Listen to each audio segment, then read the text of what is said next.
Ce mardi 14 novembre, elle aurait pu se trouver au Royaume-Uni avec le reste des membres de la famille royale britannique pour célébrer les 75 ans du roi Charles III, mais Meghan Markle et son époux, le prince Harry, étaient une nouvelle fois absents des célébrations. Le fils d'Elisabeth II a néanmoins reçu un appel de son cadet pour lui souhaiter son anniversaire. Un geste que le roi aurait beaucoup apprécié. On ne sait pas si sa belle-fille lui a parlé. Quelques jours plus tôt, la mère du prince Archie et de la princesse Lilibet a été aperçue se dirigeant vers un restaurant pour un déjeuner entre filles à Santa Barbara, a révélé Page 6 ce mardi 14 novembre.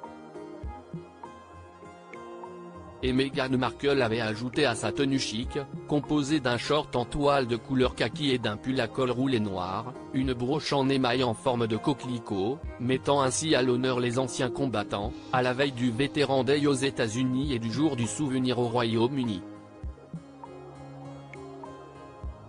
La semaine dernière, l'ancienne actrice était allée à la rencontre de familles de militaires à Camp Pendleton à San Diego.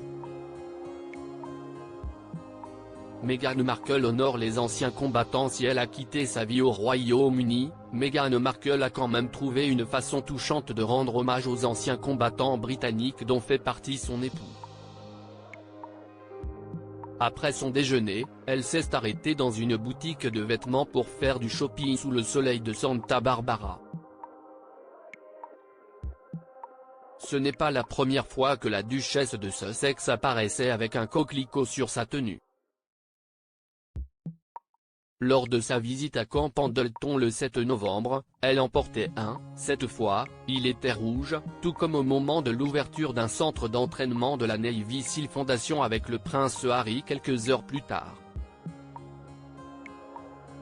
Ce dernier, qui a été déchu de ses titres militaires honorifiques lorsqu'il a quitté la famille royale, portait lui aussi un coquelicot pour cette sortie. Le couple a déjà passé la journée des anciens combattants sur des sites militaires.